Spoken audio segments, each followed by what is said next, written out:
Hey everybody, and welcome back to Just a Mental Note. Today we're talking all about dating with disabilities.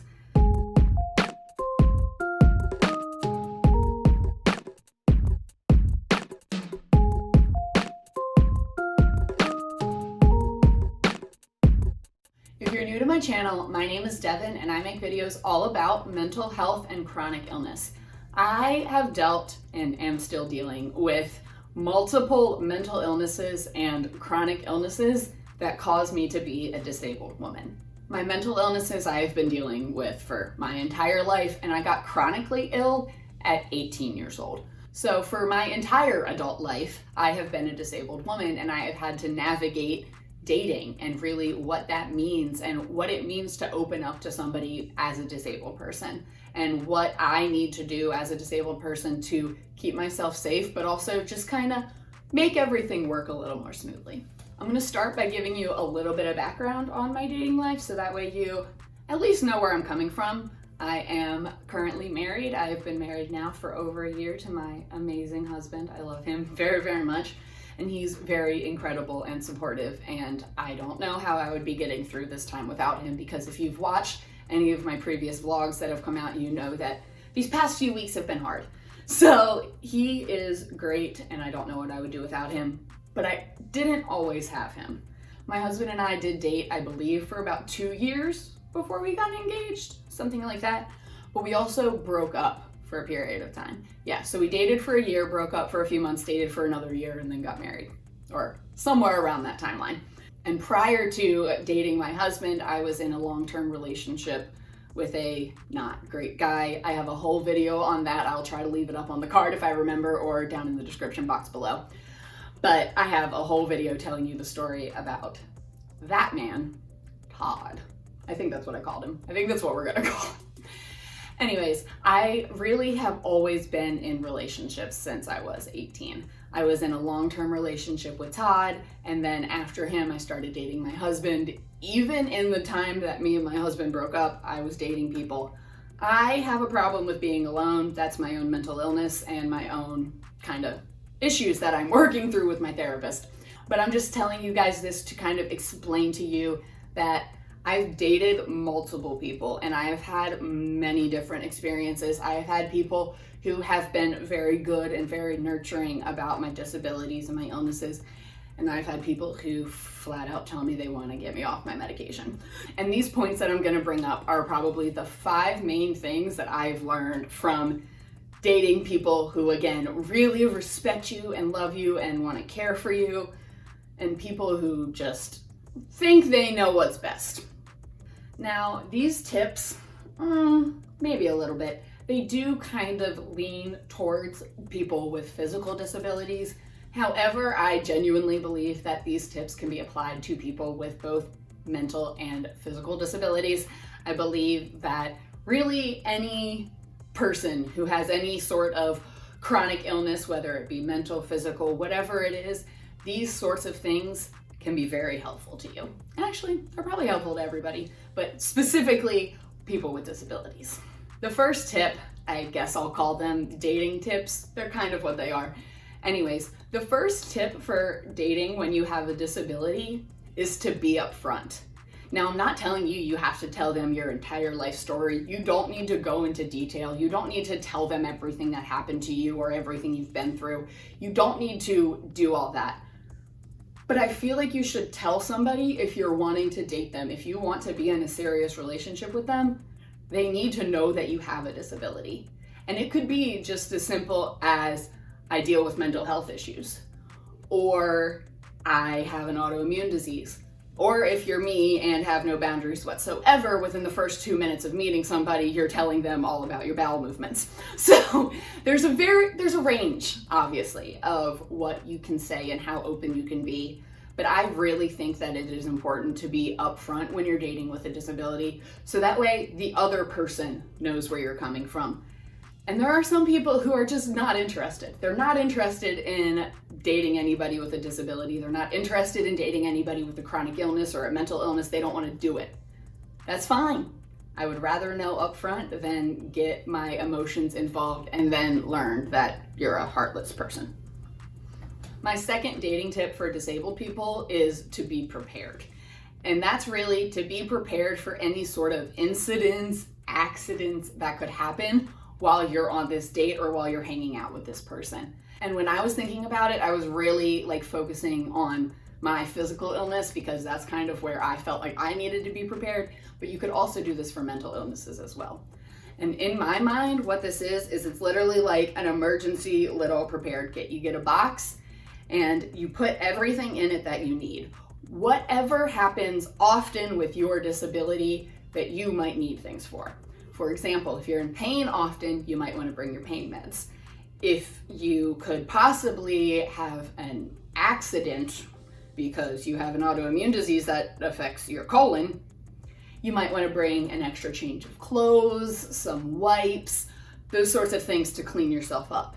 On the other hand, if you're dealing with a mental illness, say panic attacks, you can put in that little box whatever you need that helps you calm down. Some people use essential oils. Some people like have a favorite stuffed animal that they like. Maybe put some water in there, your anxiety meds, whatever it is that helps you in your moment of crisis, pack it and put it in your car and be ready for it.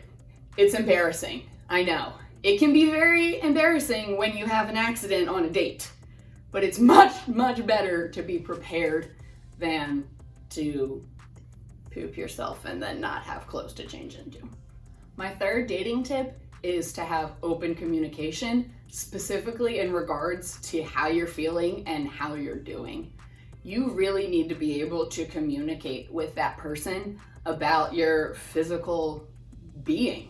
You need to tell them when your stomach hurts, your head hurts, whatever it is that is related to your disability. If you need to leave somewhere because you are too anxious, if you need to go home to get your meds, all of those sorts of things, you need to be open.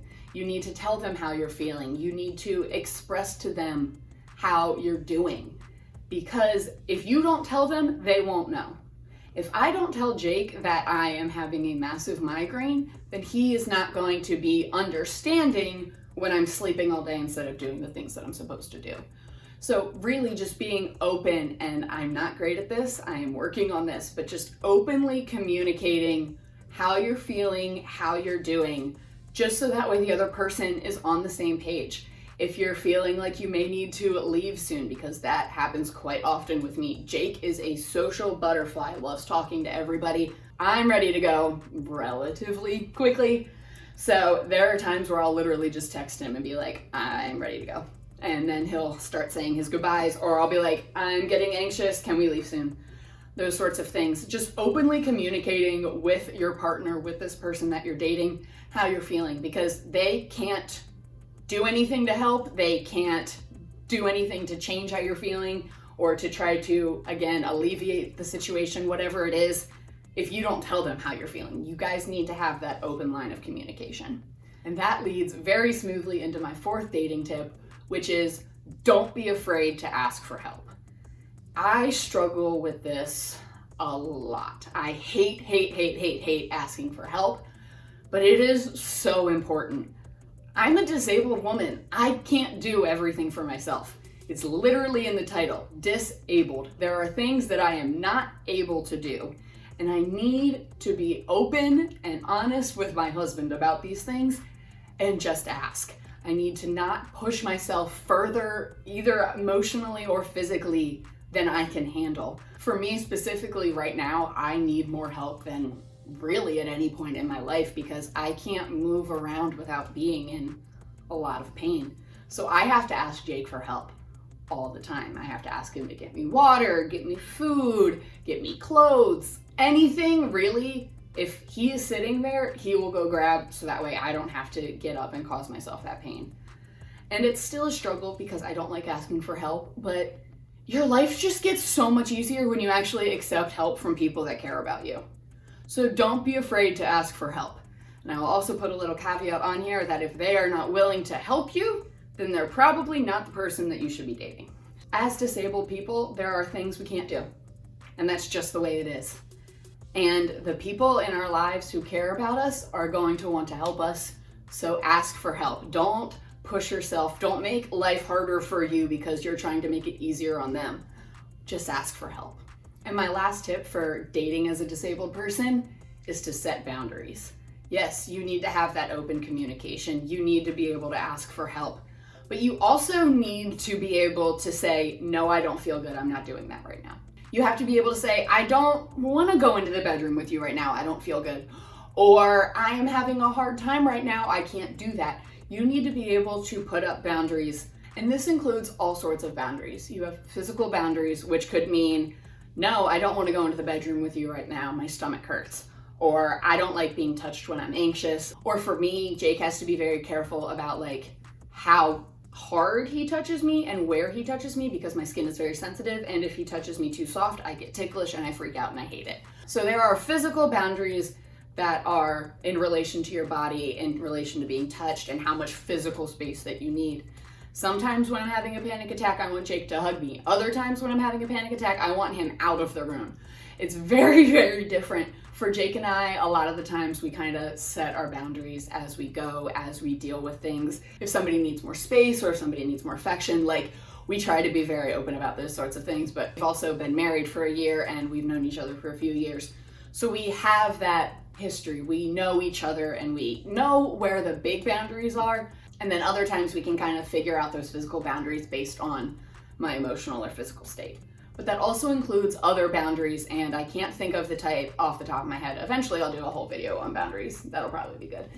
Either way, boundaries in the sense of, no, I don't want to go out, I don't feel good, and you're not making me go out. It's, I don't like when you ask me those questions. This topic is off limits. This portion of my illness I will talk about with my doctor. I don't want to talk about with you. And obviously they need to be reasonable. You can't put up a boundary that says I'm never talking about my disability, because that's just, in a relationship, that's not feasible, that's not realistic, that's not going to happen. You guys are going to have to talk about it at some point. But everything in the relationship, physically, emotionally, socially, all of that, you should be comfortable. You should feel like you have your boundaries and that person is not crossing them. You say, I'm in pain, I don't want to do that, and they don't try to push it. And I think that a lot of people deal with that. People think the only disability is a bad attitude. Come on, you can do it. I believe in you. It doesn't always work that way. It almost never works that way. You can't positive attitude yourself out of a disability. So you need to put these boundaries up to protect yourself, so that way people don't try to bulldoze you with, no, you can do it, or you look healthy, come on. You need to really just, no, these are my boundaries. This is what I'm comfortable with. Again, try to get a little bit outside of your comfort zone sometimes. You don't want to stay in your comfort zone all the time, but you also don't want to push yourself too far. Set those boundaries, make them clear, so that way the person that you are dating knows what's acceptable, what's not. They know that they can't touch your feet, but they can touch your back. You know what I mean? All of those sorts of things. Figure out your personal boundaries and clearly tell your partner. And those are the 5 things that I have found to be very important, for me at least, for dating as a woman with a disability. As a disabled woman, it can be very hard to date, and it can be very hard to get people to understand where you're coming from and just what your needs are. So I think it's really important as a disabled woman, but also for every disabled person out there, man, woman, non-binary, trans, whatever your gender is. If you're a disabled person, it is very, very important for you to think about these sorts of things. Be upfront with the people that you're trying to date. Prepare for accidents, because they happen. Open communication about how you're feeling. Don't be afraid to ask for help when you need it, and set boundaries to keep yourself safe. Those are really the 5 big points I think that I have learned. And I really hope that you guys are able to learn at least something from this rambling mess that I always post. Thank you guys so much for watching. Thank you guys for all of your love and support. This is the part where I tell you to smash that like button for me, click subscribe if you haven't already, ring the notification bell so that way YouTube should tell you when a new video is up, but it doesn't always, because YouTube doesn't like me. Well, it's not me specifically. It doesn't work for most people. Anyways, thank you guys so much for watching. Keep yourself safe out there, and I'll see you next time.